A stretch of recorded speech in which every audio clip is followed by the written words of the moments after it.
Facebook live में आप लोगों का स्वागत है।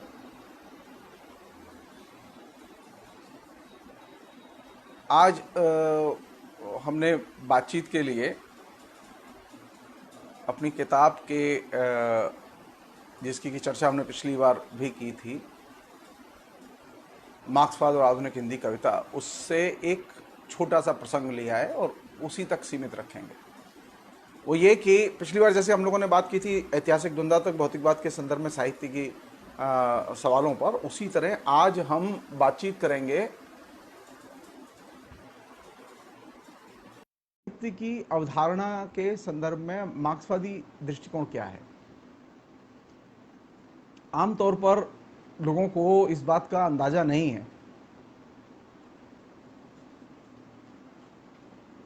जो लोग मार्क्सवाद पढ़ते पढ़ाते हैं वो तो जानते हैं, लेकिन साधारण आदमी को इस बात का अंदाजा नहीं कि आखिर मार्क्सवादी साहित्य को कैसे देखते हैं,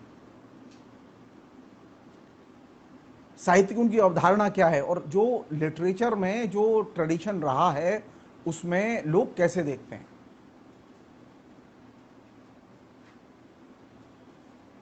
ये जो हम पुस्तक प्रसंग हमने जो शुरू किया है अपनी पुस्तकों को लेकर, उसमें मार्क्सवाद से संबंधित ये फिलहाल आखिरी क्लास, आखिरी बातचीत एक तरह से। अगर हिंदी के पूरे परिदृश्य को देखें और संस्कृत साहित्य के परिदृश्य को देखें तो आप ये पाएंगे कि संस्कृत साहित्य में, जिसे हम लोग काव्य शास्त्र कहते हैं, उस काव्य शास्त्र में काव्य की धारणा तो थी, साहित्य की धारणा नहीं थी। साहित्य एज ए पदबंध का वहां उपयोग ही नहीं होता।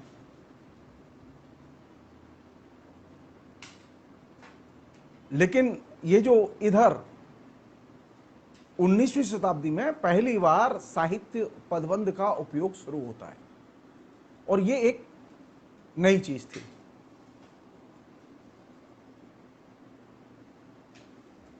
जब संस्कृत काव्य शास्त्र में हम लोग काव्य के संदर्भ में चर्चा करते थे तो उसमें नाटक भी था, काव्य भी था, उसमें महाकाव्य भी थे, प्रबंध काव्य भी थे, काव्य भी थे, उसमें कादंबरी जैसी रचनाएं भी थीं, और उसमें महाभारत और रामायण जैसी रचनाएं भी थी जिनकी की अवधारणाओं के बारे में खूब चर्चा की गई है। साहित्य एज ए पदबंध कैटेगरी, साहित्य की कैटेगरी का संबंध है समाज के बदले हुए दृष्टिकोण से। साहित्य की कैटेगरी जब केंद्र में आई तो रचना के केंद्र में यथार्थ आया या मनुष्य आया। तो पहली बार एक ऐसी चीज घटी हम लोगों के बीच में कैपिटलिज्म के आने के साथ, कैपिटलिज्म के पहले नहीं, व्यापारिक पूंजीवाद के युग में नहीं, हिंदी साहित्य में जिसे हम लोग रीतिवाद कहते हैं, जब समाज में पूंजीवाद का आगमन हुआ, पूंजीवादी उत्पादन संबंधों ने जन्म लिया, तो साहित्य की धारणा भी बदली। और जब साहित्य की धारणा बदली तो अब साहित्य वैसे नहीं था, उसके बारे में नजरिया भी वैसा नहीं था जो कि पहले था। पहले मतलब 18वीं शताब्दी में, 17वीं शताब्दी में, 14वीं शताब्दी में, या 5वीं या 6वीं शताब्दी में।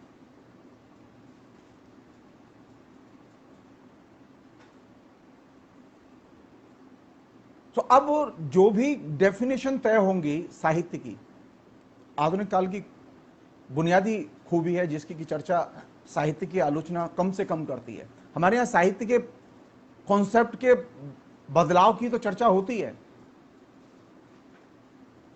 मसलन मैं एक लाइन में ब्रीफ में बता रहा हूं मैं आपको। भारतेंदु युग में बालकृष्ण भट्ट ने पहली बार हिंदी प्रदीप में जुलाई 1881 में लिखा, साहित्य का कॉन्सेप्ट देते हुए, साहित्य जन समूह के हृदय का विकास है। उसी तरह कालांतर में महावीर प्रसाद द्विवेदी ने लिखा, साहित्य क्या है? ज्ञान राशि के संचित कोष का नाम साहित्य है। थर्ड, जो बहुत ही इंपॉर्टेंट डेफिनेशन है, जिससे कि सारा का सारा हिंदी में एक ही आधुनिक काल में बड़ा आंदोलन हुआ जिसे हम लोग छायावादी आंदोलन के तौर पर जानते हैं। वो छायावादी आंदोलन के दौर पे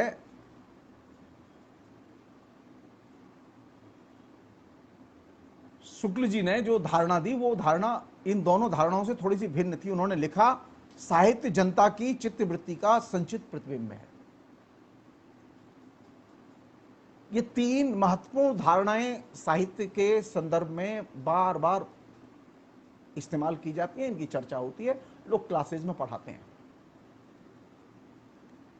लेकिन साहित्य की चर्चा करते समय जो चीज सबसे महत्वपूर्ण है, साहित्य के कॉन्सेप्ट को, आधुनिक काल में साहित्य के कॉन्सेप्ट को विश्लेषित करते समय सबसे जो महत्वपूर्ण है वो क्या है? दो चीजें बहुत महत्वपूर्ण है साहित्य की नई धारणा के निर्माण में। पहली चीज जिसने कि सबसे केंद्रीय भूमिका अदा की, उनमें पहली चीज है प्रिंट टेक्नोलॉजी का आगमन, और दूसरी महत्वपूर्ण चीज है उपन्यास विधा का जन्म। प्रिंट टेक्नोलॉजी के आगमन ने साहित्य की धारणा बुनियादी तौर पर बदल दी। जो 19वीं शताब्दी के पहले हम साहित्य को जैसे देखते थे, अब साहित्य को वैसे नहीं देखते थे।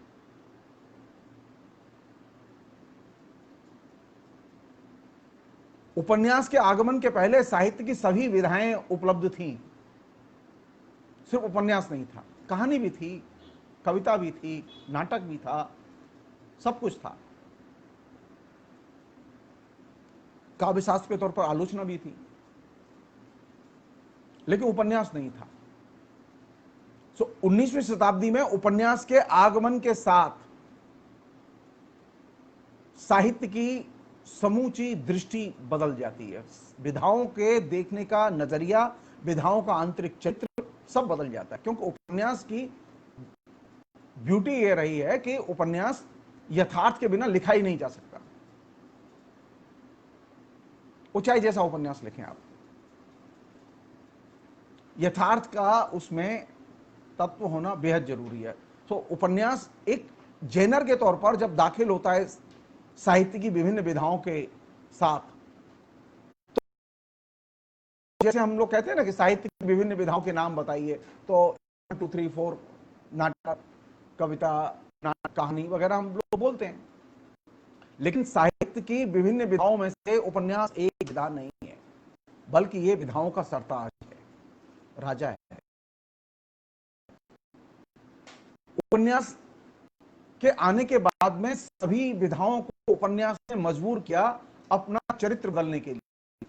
उपन्यास यथार्थ के बिना लिख सकते थे, और जो विधाएं थी यथार्थ था ही नहीं, कल्पना थी, और शिल्प था बहुत बेहतर, शानदार शिल्प। तो पहली बार उपन्यास ने झटका दिया सभी विधाओं के लिए में, या उपन्यास की संगति में अपने प्रयास करें, अन्यथा मरने के लिए आवश्यक है। और ये वो चीज जिसने कि सारी दुनिया में विधाओं के चरित्र को बुनियादी तौर पर बदल दिया। तो जब हम साहित्य की बात करें, साहित्य के कॉन्सेप्ट की बात करें, तो साहित्य के कॉन्सेप्ट पर बात करते समय उपन्यास की इस केंद्रीय भूमिका को अंडरमाइन न करें। हमें अधिकतर पढ़ते पढ़ाते हैं वो उपन्यास की अवधारणा के संबंध में चर्चा हिंदी आलोचना न तो शुक्ल जी के यहाँ, न हजारी प्रसाद द्विवेदी के यहाँ, न नामवर जी के यहाँ, न रामविलास शर्मा के यहाँ साहित्य की अवधारणा के परिवर्तन में उपन्यास की महत्व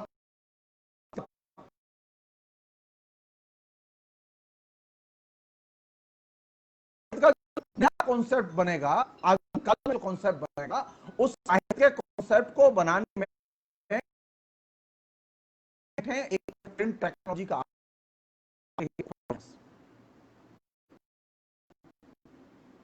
और थर्ड चीज जिसने साहित्य की अवधारणा को बदला वो है आधुनिक ट्रांसपोर्टेशन।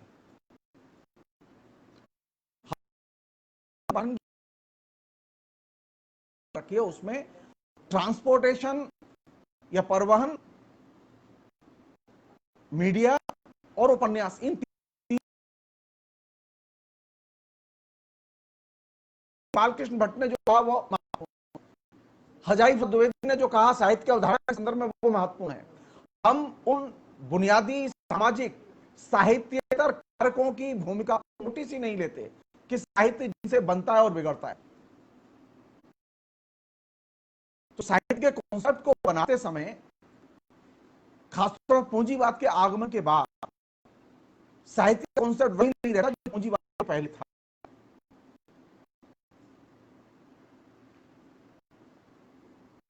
पूंजीवाद का कॉन्सेप्ट और पूंजीवादी उत्पादन संबंधों का आगमन साहित्य को यथार्थ और यथार्थ के आधार पर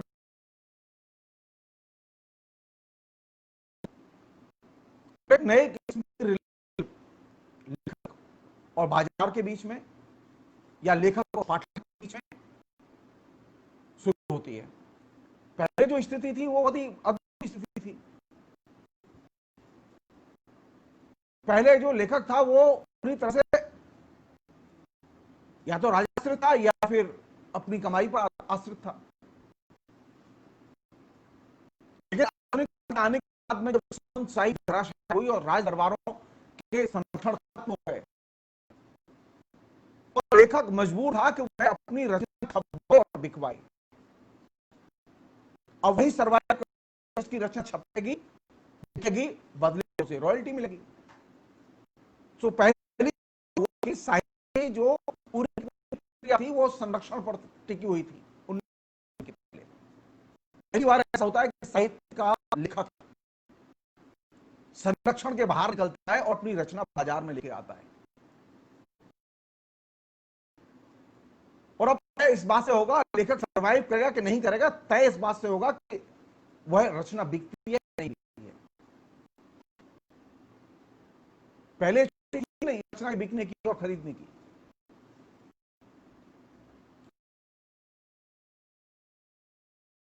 लेखक के बीच के नए रिश्ते की शुरुआत हुई तब कृति की महत्ता, कृति की सत्ता, लेखक की महत्ता, लेखक की सत्ता और लेखक की कितनी कितने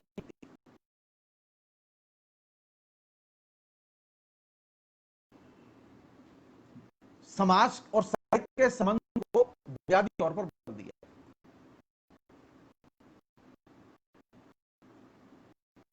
साहित्य और समाज के बीच का जो संबंध है वो साहित्य और अगर हम ध्यान से देखें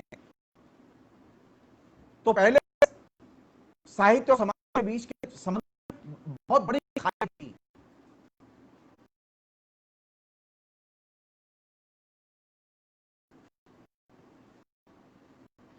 जिस विषय पर लिखा था उस विषय का उसके युग के साथ में कोई संबंध नहीं था। बसंत जो लिख रहे हैं, जैसे सूरदास ने कृष्ण पर लिखा, राम पर लिखा, तो राम कथा तुलसी के युग की कथा नहीं है,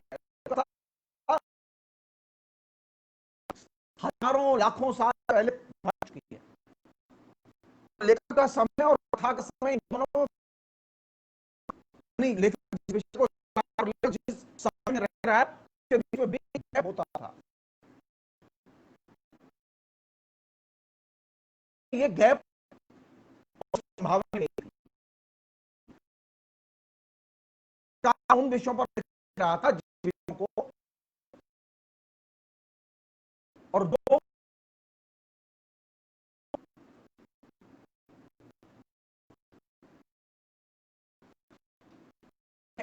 एक ठीक है।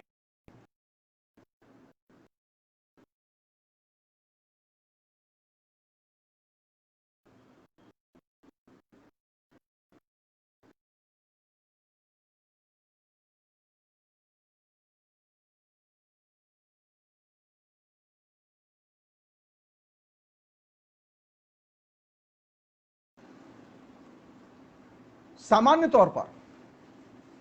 तौर पर मध्यकाल के संदर्भ में जब हम लोग बातचीत करते हैं तो मध्यकाल के संदर्भ में बातचीत करते समय हम साहित्य और समाज के बीच में जो बिग गैप है, बिग अंतराल है, महा अंतराल है, उस अंतराल की हम समीक्षा ही नहीं करते। हम ये मान के चलते हैं कि तुलसी जो लिख रहे थे वो तुलसी के युग का यथार्थ था। तुलसी जिस विषय पर लिख रहे हैं वो तुलसी के युग का विषय नहीं है, तुलसी के युग का यथार्थ नहीं है। तुलसी ने जो विषय चुना है अपनी रचना के लिए, वह तुलसी के समय से कई लाख साल पहले घटित हो चुका है। लेकिन आधुनिक काल के आने के बाद में यह स्थिति नहीं रहती। इस स्थिति को यानी कृति में व्यक्त विषय और कृतिकार का समय, इन तीनों के बीच में जो गैप है, इस गैप को फिलअप करने का काम, इस अंतराल को भरने का काम करता है उपन्यास। और उपन्यास में भी जो इंपॉर्टेंट एलिमेंट है, जिसे हम लोग सब लोग जानते हैं, वो है व्यंग।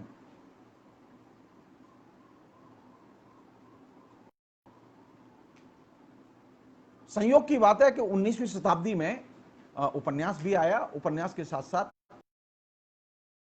पर विभिन्न रचनाकारों के और भारतेंदु के यहाँ स्पेशली व्यंग की शैली का बहुत ज्यादा इस्तेमाल किया गया। तो मैं जो चीज कहना चाहता हूं वो ये कि साहित्य और समाज के बीच के अंतराल को पाटने में दो एलिमेंट महत्वपूर्ण भूमिका अदा करते हैं, उपन्यास और व्यंग। और ये चीजें साहित्य की पूरी प्रकृति और धारणा को बदल देती हैं। एक अन्य चीज है जिस पर कायदे सोचा जाना चाहिए, वो ये कि ये जो हमारे यहाँ साहित्य की जो धारणा जो छायावाद में थी, यानी रामचंद्र शुक्ल के यहाँ थी, या फिर प्रगतिशील आंदोलन ने जो धारणा बनाई, या फिर रामविलास शर्मा और दूसरे लेखकों ने जातीय साहित्य की अवधारणा पर जोर दिया कि नेशनलिटी का साहित्य, क्या नेशनलिटी के साहित्य से या साहित्य की इन प्रचलित तीनों धारणाओं से आप साहित्य के वर्तमान परिदृश्य को समझ सकते हैं? नहीं समझ सकते। साहित्य का वर्तमान परिदृश्य इसकी पकड़ में ही नहीं आता, क्योंकि साहित्य का जो वर्तमान परिदृश्य है वो अनेक किस्म की चीजों से गुथा हुआ है। मतलब एक छोटा सा उदाहरण दे रहा हूं मैं। विभिन्न अखबारों में और विभिन्न बाजारू पत्रिकाओं में छपने वाला साहित्य उतना ही महत्वपूर्ण है जितना कि साहित्यिक पत्रिकाओं में छपने वाला साहित्य।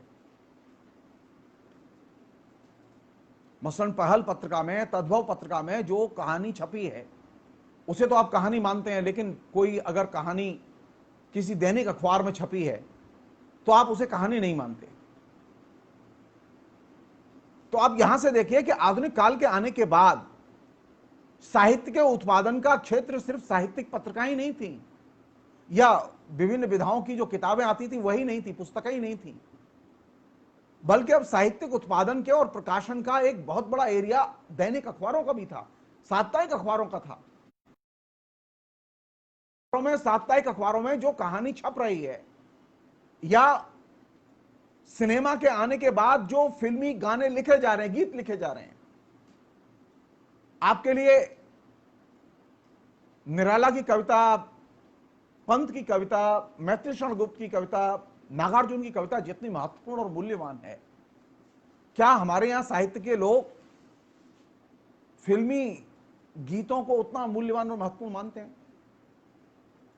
क्या काव्य की दृष्टि से उनमें कोई ऐसी चीज है जिसे हम एक्सेप्ट कर सकते हैं?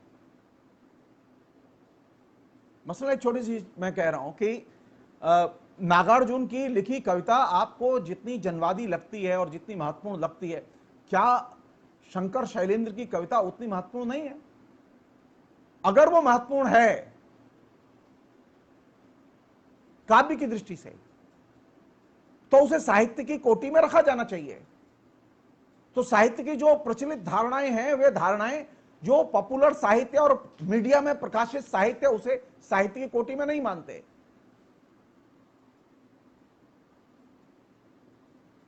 देवकीनंदन खत्री के उपन्यासों को आचार्य रामचंद्र शुक्ल ने उपन्यास माना ही नहीं था, जबकि देवकीनंदन खत्री के उपन्यासों ने पूरी की पूरी एक कल्ट पीढ़ी पैदा की, एक जनरेशन पैदा की, जो कि पाठक के तौर पर, उपन्यास के पाठक के तौर पर, जिसने हिंदी साहित्य को बचाया।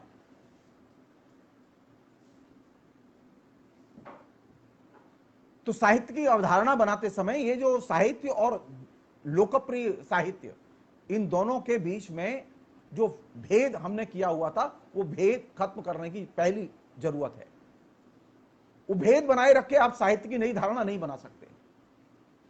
मसलन मेरे लिए कहानी जितनी महत्वपूर्ण है उतनी ही महत्वपूर्ण मेरे लिए सीरियल की स्टोरी भी महत्वपूर्ण है।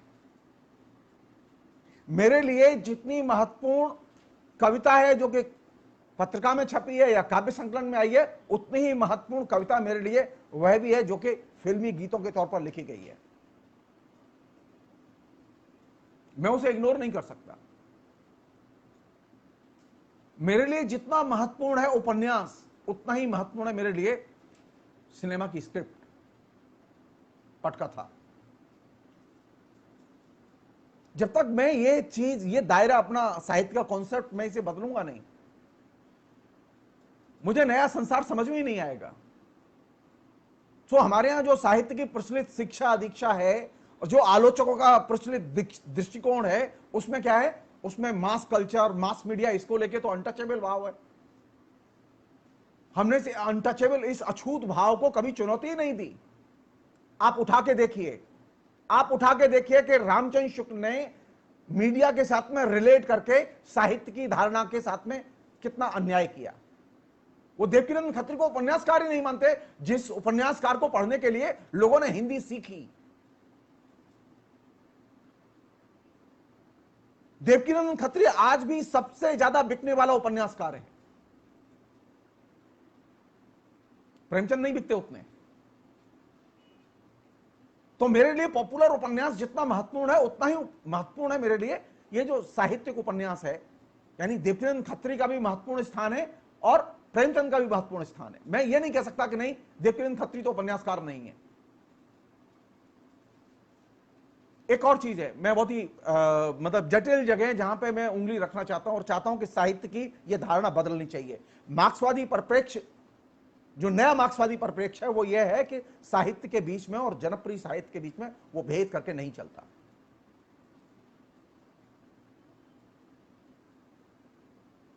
प्रभाष जोशी ने बहुत शानदार प्रोज लिखा है, बहुत शानदार गद्य लिखा है।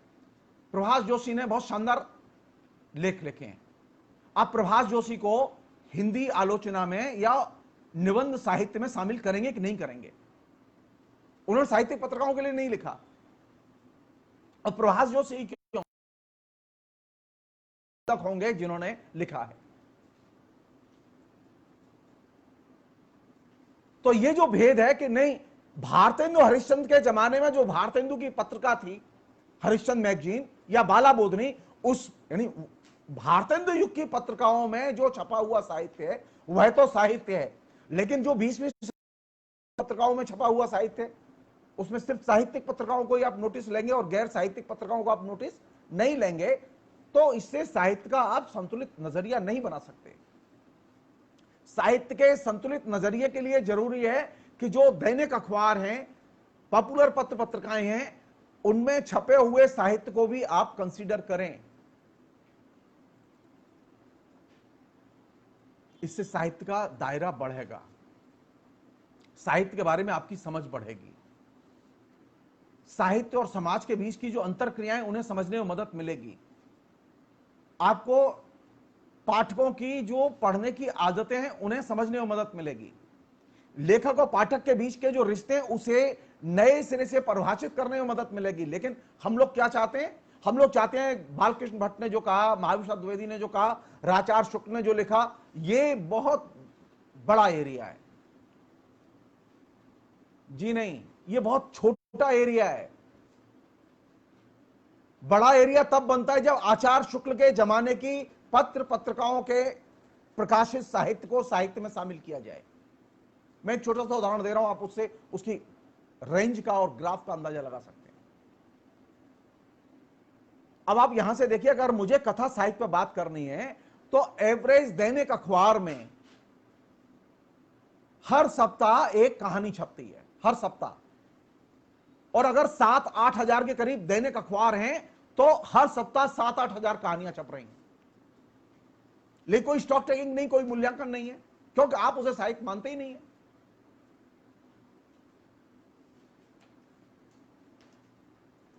मैंने कलकत्ते में रहते हुए अपने अंडर में साहित्यिक पत्रिकाओं के तौर पर ही नहीं बल्कि बाजारू पत्रिकाओं के तौर पर, अखबारों के तौर पर मैंने उन दैनिक अखबारों पर काम कराई जिनको के लोग नाक भों सिकोड़ते हैं, पढ़ना पसंद नहीं करते, लेकिन वे सबसे ज्यादा पढ़े जाते हैं अखबार। मसलन सन्मार्ग अखबार सबसे ज्यादा पढ़ा जाता है। मैं क्या करूं इसका?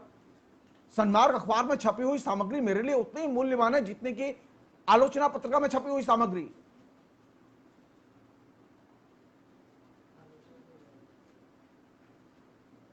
दो चीजें, जैसा कि मैंने आपसे कहा कि साहित्य के आने के बाद, साहित्य के कॉन्सेप्ट के आने के बाद, साहित्य के पदबंध के आने के बाद में दो महत्वपूर्ण चीजें घटी हैं। एक है छापे की मशीन का आना, यानी मीडिया का आना। तो मीडिया में जो साहित्य आ रहा है वह साहित्य, और उसके साथ में नया जेनर भी आ रहा है, नए विधा रूप भी आ रहे हैं। जैसे फिल्म आई तो फिल्म का एक नया जेनर भी आया, विधा रूप भी आया, और फिल्म का जो नया विधा रूप आया उस विधा रूप को लिपिबद्ध किया जाना चाहिए। अभी हमारे यहां यह आदत नहीं है लोगों की कि सिनेमा की स्क्रिप्ट को पब्लिश किया जाए। कायदे से करना चाहिए। कायदे से यह भी किया जाना चाहिए कि जो सीरियल की स्क्रिप्ट है उसे भी, एक एक सीरियल 400-400, 500-500, 300-300 एपिसोड चल रहे हैं, 3-3, 4-4 साल तक सीरियल चल रहे हैं। एक और चीज है जो साहित्य के संदर्भ में जिसे हम लोग समझने की कोशिश करें, वो ये कि साहित्य में पहले जो लोगों के पर्सनल लेटर्स थे वे साहित्य के अवधारणा के दायरे में नहीं आते थे। पहली बार ऐसा हुआ कि जब रामविलास शर्मा ने निराला की साहित्य साधना नामक पुस्तक लिखी तो उसमें उन्होंने बड़े पैमाने पर निराला की साहित्य साधना को लिखते हुए निराला के पत्रों का इस्तेमाल किया और उसमें एक खंड ही सिर्फ पत्रों का बनाया। निराला की साहित्य साधना के आने के बाद हिंदी में, अंग्रेजी में तो पहले से प्रचलन में थी ये चीज, तो अब पत्र भी, अब जो पर्सनल चीजें थी, अब वो पत्र भी साहित्य की विधा का हिस्सा बन गए। उसी तरह जैसे व्यंग एक शैली थी, बाद में हरिशंकर परसाई ने उसे एक विधा के तौर पर कन्वर्ट कर दिया।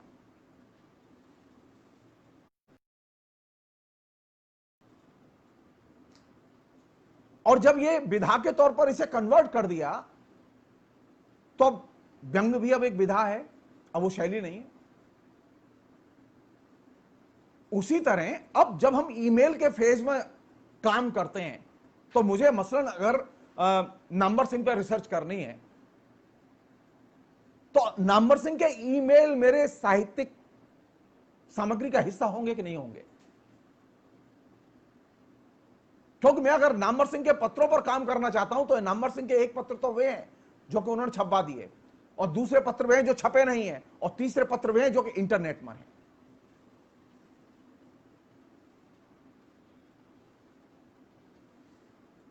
उसी तरह जिस तरह से आप फिल्म, जैसा मैंने आपसे कहा, टेलीविजन और अब सोशल मीडिया। तो सोशल मीडिया में जो गद्य लिखा जा रहा है, सोशल मीडिया में जो कविता कहानी आ रही है, आप उसे साहित्य की कोटि में रखेंगे कि नहीं रखेंगे? अगर नहीं रखेंगे तो आप आउट। पहले साहित्य ही मीडिया था, लेकिन आधुनिक काल के आने के साथ जो नई घटना घटी, मीडिया का एक नया इंस्टीट्यूशन जन्म लेता है, पत्रकारिता के तौर पर, प्रेस के तौर पर। और ये एक नई चीज थी। पहले साहित्य ही संप्रेषण था, अब संप्रेषण के अलग मीडियम आने लगे। और साहित्य के अलग मीडियम ही नहीं आए, एक और मीडियम आया जिसने कि साहित्य की अवधारणा को प्रभावित किया। वो क्या था जो आधुनिक काल के साथ आई? वह थी पुस्तक। पुस्तक एज ए मीडियम। पहले पोथी थी, पांडुलिपि थी, किताब नहीं थी। किताब का जन्म तब होता है जब छापे की मशीन आती है।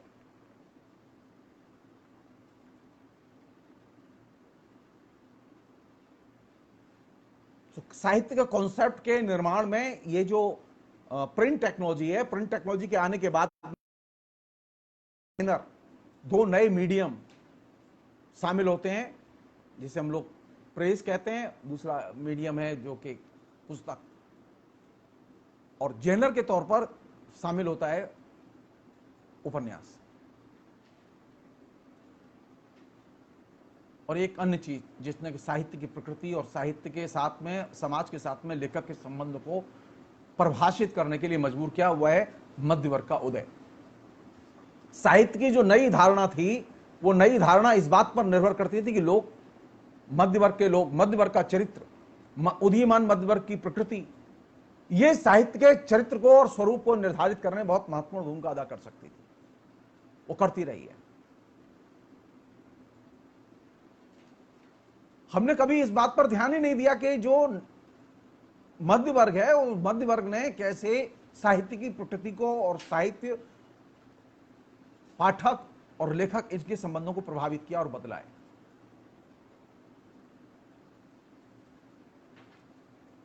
एक वाक्य में मैं बात कहूं, साहित्य की धारणा बनाते समय साहित्य के बाहर समाज में और समाज से लौट के फिर साहित्य में आने की जरूरत है। ये डायलेक्टिकल रिलेशन जब तक आप नहीं बनाते, साहित्य से साहित्य की ओर यात्रा करेंगे, विधा से विधा की ओर यात्रा करेंगे, कॉन्सेप्ट से कॉन्सेप्ट की ओर की यात्रा करेंगे, तो रूपवाद के शिकार होंगे और असंतुलित धारणा बनेगी।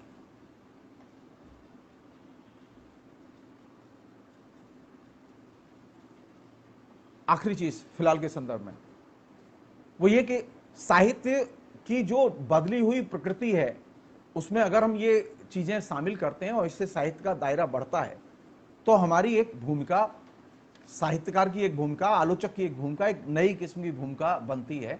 और अब रचनाएं सिर्फ विधागत वर्गीकरण के नाम से नहीं जानी जाएंगी। मैंने जिसका पिछली बार संकेत दिया था, मैं उसे सिर्फ दोहरा रहा हूं। एक बहुत महत्वपूर्ण किताब ज़ियाक दरिदा ने लिखी है, ग्रामेटोलॉजी। ग्रामेटोलॉजी में ज़ियाक दरिदा ने जिस चीज पर ध्यान खींचा, जिसको कि बाद में अब सारी जगहों पर कंसीडर किया गया, हिंदी आलोचना भी कंसीडर देर सवेर करेगी, क्योंकि यहां हर चीज बहुत देर से एक्सेप्ट होती है। अब विधाओं के जो वर्गीकरण थे साहित्य में, अब वो वर्गीकरण एकदम रूढ़ हो चुके हैं, अप्रासंगिक हो चुके हैं। अब जो कुछ है वह लेखन है। आप चाहे निबंध लिखें, चाहे उपन्यास लिखें, चाहे आप जो भी लिखें, अब लेखन है। और अगर लेखन है तो सब लेखन एक बराबर है, उसमें कोई भेद नहीं होगा। वो चाहे बहुत ही बड़ा लेखक लिखे या छोटा लेखक लिखे, भेद नहीं हो सकता। हम लोगों की जो आदत है भेद करने की, नहीं, वो तो बात आलोचकों ने कही है, वो बात प्रोफेसरों ने कही है, नहीं, उतनी ही महत्वपूर्ण बात वह भी होगी जो छात्र कह रहे हैं, जो कभी साहित्य की क्लास में तत्काल दाखिल हुए हैं। उनके भी अनुभव बहुत महत्वपूर्ण होंगे। तो साहित्य का जो नया जो रूप है, वो अब साहित्य से आगे बढ़ के हम लेखन में दाखिल हो चुके हैं। अब हर चीज राइटिंग है, और हिंदी में हर चीज राइटिंग है। इस कैटेगरी में सबसे पहले बढ़िया प्रयोग, अच्छे से प्रयोग रामविलास शर्मा ने किया। उनकी एक पुस्तक है महावीर प्रसाद द्विवेदी और हिंदी नवजागरण। महावीर प्रसाद द्विवेदी और हिंदी नवजागरण में पहली बार ऐसा हुआ कि उन्होंने नवजागरण के साहित्य का विश्लेषण करते हुए कम से कम 1 दर्जन किताबें लिखी थी महावीर प्रसाद द्विवेदी की ऊपर केंद्रित पुस्तक लिखने के पहले। लेकिन उन्होंने कभी भी उसमें 19वीं शताब्दी के गैर साहित्यिक लेखन को शामिल नहीं किया। मसलन साहित्य के लेखन के दौर में साहित्य की आलोचना के अंग के तौर पर हम इकोनॉमी को लेते ही नहीं थे, पॉलिटिक्स को लेते ही नहीं थे। लेकिन महावीर प्रसाद द्विवेदी और हिंदी नवजागरण को लिखते समय उन्होंने ये एक नया पैटर्न चेंज किया। वहां ब्रिटिश इंपीरियलिज्म की आलोचना भी है, वहां भाषा संबंधी लेख भी हैं, वहां धर्म पर भी लेख हैं, वहां धर्म संबंधी विश्लेषण भी है। यानी सरस्वती पत्रिका में ये तमाम चीजें छपती रहीं वह पूरी की पूरी किताब सरस्वती पत्रिका पर केंद्रित है। तो हमारे यहां अगर लेखन के तौर पर पहले सिर्फ साहित्यिक विधाओं को लेते थे कि यही साहित्यिक विधाएं हैं जिनसे साहित्य बनता है, हम गैर साहित्यिक विषयों को साहित्य में शामिल नहीं करते थे। महावीर प्रसाद द्विवेदी और हिंदी नवजागरण जो किताब है, वह किताब इस जो वर्गीकरण था इसके दायरे को और ज्यादा विस्तृत करती है। इसमें अर्थशास्त्र भी शामिल करती है, इसमें राजनीति को भी शामिल करती है, इवन इसमें ज्योतिष को भी शामिल करती है, यहां तक कि साइंटिफिक टेम्पर से संबंधित विषयों को भी शामिल करती है। तो अब जो हमारे यहां विज्ञान सम्मत चेतना से जुड़े हुए जो लोग हिंदी में लिख रहे हैं, चाहे वो विज्ञान की कहानियां लिख रहे हैं, चाहे वो विज्ञान के निबंध लिख रहे हैं, वे भी हिंदी साहित्य का हिस्सा हैं। और इसी अर्थ में मुझे लगता है दरिदा की धारणा ज्यादा महत्वपूर्ण है और ज्यादा इजी है। उससे क्या है कि हम ये जो मतलब में आई उलझनों से हम बच जाते हैं और एक नए दायरे में हम दाखिल होते हैं। और वह दायरा कौन सा है? हम साहित्य से अब लेखन की दिशा में बढ़ चुके हैं। हमें अब साहित्य को पुरानी वर्गीकृत धारणाओं में, विधाओं में वर्गीकृत करके सोचने से बचना चाहिए, अवॉइड करना चाहिए। दरिदा जिसे लेखन कहते हैं, रेमंड विलियम्स और टेरी ईगल्टन उसे वर्क कहते हैं। तो नई जो दुनिया है वो नई दुनिया यह है कि अब साहित्य की पुरानी 19वीं सदी की धारणा अब हमारे लिए अब प्रासंगिक नहीं रह गई है। अब सब कुछ लेखन है और हमें इस लेखन को किस संदर्भ में व्याख्यायित करना चाहिए? साहित्य की जो धारणा बनी वो प्रिंट टेक्नोलॉजी के संदर्भ में बनी, लेकिन आज प्रिंट टेक्नोलॉजी का संदर्भ शिफ्ट कर चुका है। आज हम कंप्यूटर के संदर्भ में दाखिल हो चुके हैं। आज कोई भी साहित्य की धारणा वो कंप्यूटर के संदर्भ से तय होगी, क्योंकि अब हर चीज का कम्युनिकेशन, हर चीज का उत्पादन और पुनरुत्पादन कंप्यूटर से होता है। कंप्यूटर के बिना हो ही नहीं सकता। हमारी जितनी भी पिछले 200 साल की जो धारणाएं हैं बनी हुई, वे सारी की सारी धारणा मुद्रण तकनीकी के संदर्भ में और उसके परिप्रेक्ष्य में निर्मित हुई धारणाएं हैं। लेकिन जब से कंप्यूटर दाखिल हुआ, अब हर चीज कंप्यूटर से गुजरती है। कंप्यूटर के बिना कोई चीज चलती ही नहीं है, आप कोई कम्युनिकेशन कर ही नहीं सकते। सो अब साहित्य का भी जो कम्युनिकेशन है और साहित्य की भी जो डेफिनेशन है या परिभाषा है, उसमें जो संदर्भ है वह प्रिंट टेक्नोलॉजी नहीं है, बल्कि कंप्यूटर है। और कंप्यूटर जनित जो पूरा सिस्टम है वो है। पहले टेक्स्ट था, वो हाइपर टेक्स्ट है। इसलिए ये जो नया जो चेंज है, इस नए चेंज को जब तक आप एक्सेप्ट नहीं करते, हिंदी की मुश्किल क्या है कि अभी अधिकतर लेखक इसे एक्सेप्ट नहीं करते। आलोचक तो जानते ही नहीं है, एक्सेप्ट करना दूर की बात है। वो सामान्य लिटरेट नहीं है, वो सामान्य तौर पर अभी कंप्यूटर पर लिखने का अभ्यास नहीं है। उनको नफरत करते हैं, वो खाली उपयोग करते हैं देखने के लिए, फेसबुक देखने के लिए, लिखने की आदत नहीं है। तो अगर आपकी जैसे छापे की मशीन में, क्या हम पोथी के तरीके से या पांडुलिपि के तरीके से रह सकते थे? नहीं रह सकते थे। जब हम किताब के युग में दाखिल हुए, जब हम छापे की मशीन के युग में दाखिल हुए, तो हमने पोथी के युग की आदतें छोड़ी। और अगर हम कंप्यूटर के युग में दाखिल होना चाहते हैं, और जो कि हो चुके हैं, तो हमें छापे के युग की आदतें छोड़नी होंगी। हमें छापे के युग की लिखने पढ़ने की आदतें बदलनी होंगी और कंप्यूटर के युग की लिखने पढ़ने की आदतें विकसित करनी होंगी। इसके बिना आप साहित्य की धारणा का विकास नहीं कर सकते। इसलिए हमारे यहाँ बहुत सारे लेखक बड़े पैमाने पर लिखते हैं, लेकिन उन्हें कंप्यूटर और कंप्यूटर के साथ में लिटरेचर का रिलेशन, कंप्यूटर के साथ में आलोचना के संबंध, इनकी कोई जानकारी नहीं है। तो उन्हें फिर यही लगता है ये जो है ना, ये जगदीश्वर जी ये पागलों जैसी बातें करते हैं और ये इन्हें साहित्य से कोई लेना देना नहीं, ये साहित्य वाहित्य जानते नहीं है। बल्कि मैं बहुत ही विनम्रता से कहना चाहता हूं कि जो लोग कंप्यूटर का इस्तेमाल करते हैं और कंप्यूटर के संदर्भ का इस्तेमाल नहीं करते, वे सबसे बड़े अज्ञानी हैं। तो जरूरत किस बात की है? आप रचना की जनप्रियता देखते हैं, आप ये पता कीजिए कि नागार्जुन की कविता कितनी जनप्रिय और शंकर शैलेंद्र का गीत कितना जनप्रिय है। आपको पता चलेगा कि शंकर शैलेंद्र का गीत सबसे ज्यादा जनप्रिय है।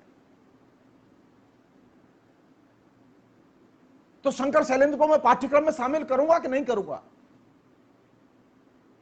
मैं पिछले 27 साल से जब मैं पढ़ा रहा था तो मैं लगातार विद्यार्थियों को यही चीज पढ़ा रहा था जिसे मैं आप शेयर कर रहा हूं आपसे। मैं जानता हूं हिंदी के जो पठन पाठन कराने वाले लोग हैं उनकी आदतें कितनी रूढ़ हैं। वो कहते हैं कि हम रीतकाल से निकल आए, लेकिन वास्तविकता ये वे केशव के युग से भी पीछे हैं। जब आप एक विद्यार्थी को 10 लाइन का टेक्स्ट मैसेज नहीं कर सकते तो आप विद्यार्थी से बात नहीं कर सकते। विद्यार्थी किंतु जानता है। नया संदर्भ बदला हुआ जिसमें कंप्यूटर एक बहुत महत्वपूर्ण एलिमेंट है। तो साहित्य की आलोचना की जो नई धारणा विकसित हुई, जिस पर सारी दुनिया काम कर रही है, सारी दुनिया आगे जा चुकी है, लेकिन हिंदी खटोला यहीं बिछेगा। एक तो 19वीं शताब्दी के वो प्रिंट टेक्नोलॉजी के पर्सपेक्टिव में ही लाने बहुत दिन लगे। था ना, नामवर्जी में भी ये बीमारी थी। अरे किताब छाप के क्या होगा, गट्ठर गट्ठर किताबें। वो हंसी में मुझसे व्यंग में कहते थे, इतना लिखते हो, कैसे लिखते हो, ये तो ठीक नहीं है। बाद में जब जिस बार उनकी पहली बार 4 पुस्तकें लोकार्पण जिनका हुआ दिल्ली बुक फेयर में, तो मैंने कहा बधाई है हमारी पांच में शामिल होने के लिए। संयोग की बात थी, जिस साल उनकी 4 किताबें छपी उस साल मेरी 7 किताबें छपी थी। हमारे यहां तो ज्यादा छापने वाले और लिखने वाले लेखक को बुरा लेखक मानते हैं।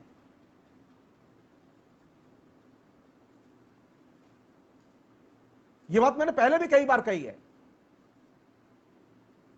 रोलां बार्थ के लिए कभी यह नहीं कहा गया कि वो बुरे लेखक थे, क्योंकि वो 4 किताबें एक साथ आती थी उनकी। लेकिन यहां एक कल्ट, नंबर सिंह एक कल्ट थे, कम लिखो ज्यादा बोलो। तो आप तो लिखने की परंपरा में भी दाखिल नहीं होना चाहते, अभी प्रिंट टेक्नोलॉजी में दाखिल नहीं होना चाहते। कंप्यूटर तो बहुत दूर की चीज है। जो असल चीज क्या है कि साहित्य के नए नजरिए के लिए साहित्य के नए संस्कार पैदा करने बेहद जरूरी है, और साहित्य के नए संस्कार का संदर्भ कंप्यूटर से जुड़ा हुआ है। जो लेखक जो कलम का सिपाही था ना, अब वो उसे कंप्यूटर का सिपाही बनना होगा। कलम के सिपाही से आप समाज को अब नहीं बदल सकते। हां, कंप्यूटर का सिपाही बनेंगे तो आप समाज को बदल सकते हैं।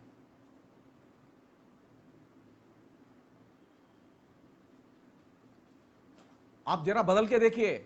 वो प्रेमचंद कहते थे ना, साहित्य क्या है, राजनीति के आगे चलने वाली मशाल। आज राजनीति के आगे चलने वाली मशाल है कंप्यूटर। हम साहित्य के प्रति अगर नजरिया नहीं बदलेंगे तो तय है कि हमें जनता कूड़े के ढेर पर फेंक देगी। तो नया नजरिया कौन सा होना चाहिए? नया नजरिया वह होगा जो कि कंप्यूटर केंद्रित होगा, कंप्यूटर के संदर्भ से बना होगा, और कंप्यूटर में हर चीज राइटिंग में होती है, टेक्स्ट में नहीं, हाइपर टेक्स्ट में होती है। हमें उसकी भाषा समझनी होगी, हमें उसकी आदत समझनी होगी, हमें उसकी आदतें बदलनी होंगी। मसलन